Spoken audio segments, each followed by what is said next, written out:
Assalamualaikum warahmatullahi wabarakatuh. Kembali lagi bersama kami di channel Wisata Ilahi. Hari ini kita akan membahas cerita atau kisah tentang Nabi Syuaib alaihissalam. Nabi Syuaib alaihissalam tinggal di kota Madian yang letaknya di Yordania sekarang. Ketika itu, masyarakatnya kafir kepada Allah dan melakukan berbagai kemaksiatan seperti membajak dan merampas harta manusia atau orang yang melintasi mereka. Nah, mungkin kalau di zaman sekarang kita sebutnya begal. Mereka juga menyembah pohon lebat yang disebut aika. Mereka bermuamalah buruk dengan manusia, menipu dalam melakukan jual beli dan mengurangi takaran dan timbangan. Maka Allah Subhanahu wa taala mengutus kepada mereka seorang rasul dari kalangan mereka sendiri yang bernama Nabi Syuaib alaihissalam. Nah, beliau mengajak mereka beribadah kepada Allah dan tidak berbuat syirik, melarang mereka mengurangi takaran dan timbangan, serta melarang melakukan pembajakan dan melarang berbuat buruk kepada yang lainnya. Nabi Syuaib alaihissalam berkata kepada mereka, "Wahai kaumku, sembahlah Allah. Sekali-kali tidak ada Tuhan yang berhak disembah bagimu selain Dia. Sesungguhnya telah datang kepadamu bukti yang nyata dari Tuhanmu. Maka sempurnakanlah takaran dan timbangan, dan janganlah kamu kurangkan bagi manusia barang-barang takaran dan timbangannya.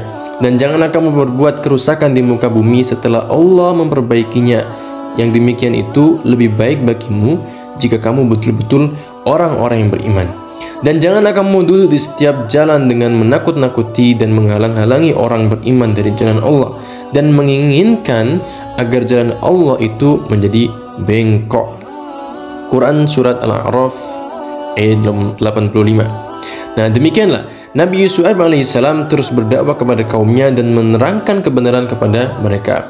Tetapi yang beriman hanya sedikit saja, sedangkan sebagian besar mereka kafir kepada Allah, kufur, tidak mau menerima kebaikan dan kebenaran. Meskipun begitu, beliau tidak berputus asa terhadap penolakan mereka, bahkan tetap sabar mendakwahi mereka dan mengingatkan mereka akan nikmat-nikmat Allah yang telah diberikan kepada mereka. Akan tetapi, kaumnya tidak menerima nasihat dan dakwanya. Bahkan mereka berkata kepada Nabi Syuaib sambil mengolok-olok, "Wahai Syuaib, apakah salatmu menyuruh kamu agar kami meninggalkan apa yang disembah oleh bapak-bapak kami, atau melarang kami berbuat apa yang kami kehendaki tentang harta kami? Sesungguhnya kamu adalah orang yang sangat penyantun lagi berakal." Kemudian Nabi Syuaib membantah mereka dengan kalimat yang halus sambil mengajak mereka kepada yang hak. "Wahai kaumku, bagaimana pendapatmu jika aku mempunyai bukti yang nyata dari Tuhanku dan dianugerahinya aku dari rezekinya yang baik? Patutkah aku menyalahi perintahnya? Dan aku tidak berkehendak menyalahi kamu dengan mengerjakan apa yang aku larang. Aku tidak bermaksud kecuali mendatangkan perbaikan selama aku masih sanggup. Dan tidak ada taufik bagiku melainkan dengan pertolongan Allah. Hanya kepada Allah aku bertawakal dan hanya kepadanya lah aku kembali." Quran Surat Hud ayat 88. Seperti itulah Nabi Syuaib alaihissalam. Beliau berdakwah dengan argumentasi yang kuat sehingga beliau disebut Khatibul Anbiya, ahli pidato dari kalangan para nabi. Nah, selanjutnya beliau berkata kepada mereka, menakut-nakuti mereka dengan azab Allah dan mengajak mereka kembali kepada Allah. "Wahai kaumku, janganlah pertentangkan antara aku dengan kamu, menyebabkan kamu menjadi jahat hingga kamu ditimpa azab seperti yang menimpa kaum Nuh, atau kaum Hud, atau kaum Soleh, atau kaum Lut.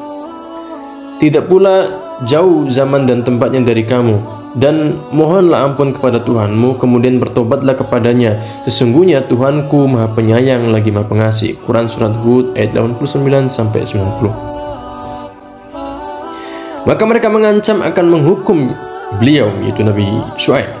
Mereka berkata, "Wahai Syuaib, kami tidak banyak mengerti tentang apa yang kamu katakan itu, dan sesungguhnya kami benar-benar melihat kamu seorang yang lemah di antara kami. Kalau tidak karena keluargamu, tentulah kami telah merajam kamu. Sedang kamu bukanlah orang yang kuat di sisi kami."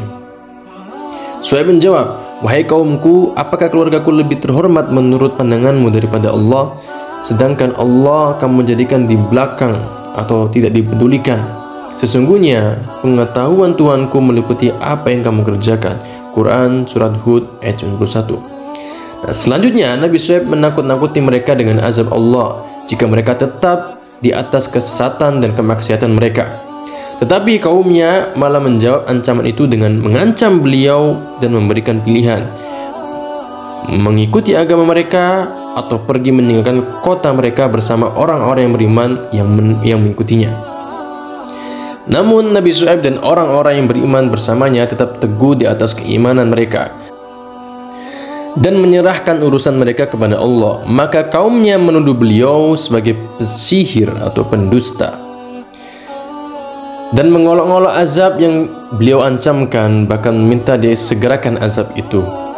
Para pemuka mereka juga berkata kepada yang lain, sesungguhnya jika kamu mengikuti Syuaib, tentu kamu menjadi orang-orang yang merugi.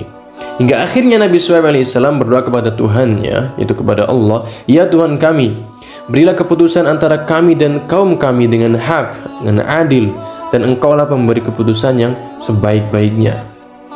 Maka Allah SWT menyuruh Nabi Syuaib alaihissalam agar keluar dari kota itu bersama orang-orang yang beriman, karena azab akan turun menimpa kaumnya. Selanjutnya Allah mengirimkan kepada mereka cuaca yang begitu panas yang membuat tanaman kering, sumur kering, dan susu hewan habis. Maka orang-orang pun keluar mencari kesejukan. Lalu mereka menemukan awan hitam yang sebelumnya mereka kira sebagai hujan dan rahmat, sehingga mereka berkumpul di bawahnya. Kemudian ditimpakan kepada mereka bunga api yang membakar dan api yang bergejolak sehingga membakar mereka semua. Bumi pun berguncang dan mereka ditimpa suara yang mengguntur yang mencabut nyawa mereka sehingga mereka menjadi jasad-jasad yang mati bergelimpangan. Setelah kejadian itu, Nabi Syuaib meninggalkan mereka sambil berkata, wahai kaumku, sesungguhnya aku telah menyampaikan kepadamu amanat-amanat Tuhanku, dan aku telah memberi nasihat kepadamu, maka bagaimana aku akan bersedih terhadap orang-orang yang kafir? Ya, demikian Allah SWT mengirimkan kepada mereka berbagai bentuk azab dan musibah karena sifat dan perbuatan mereka yang buruk. Allah timpakan kepada mereka gempa bumi sebagai balasan karena mereka mengancam akan mengusir Nabi Syuaib dan para pengikutnya.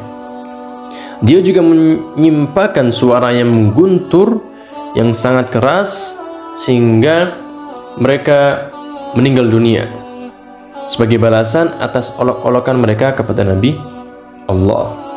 Dan dia juga menimpakan kepada kaum Nabi Syuaib naungan awan yang daripadanya keluar bunga api sebagai jawaban atas permintaan mereka untuk ditimpakan azab berupa gumpalan dari langit.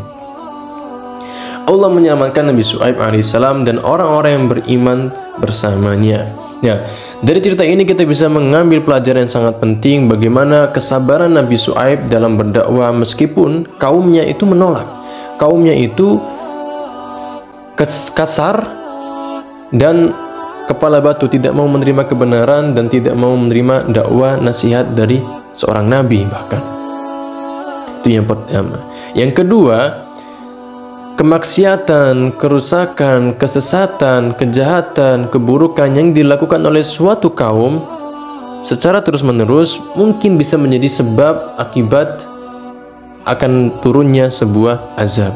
Maka itu peringatan besar bagi kita semuanya bahwasanya janganlah bersenang-senang, janganlah santai berfoya-foya dengan kejahatan dan keburukan, karena itu mungkin akan menjadi akibat datangnya musibah, yaitu banjir mungkin, atau gempa bumi, atau angin topan dan sebagainya, sehingga itu membuat kita dalam keadaan yang berbahaya atau celaka ya. Mungkin sekian dari kami, kurang lebihnya mohon maaf. Assalamualaikum warahmatullahi wabarakatuh.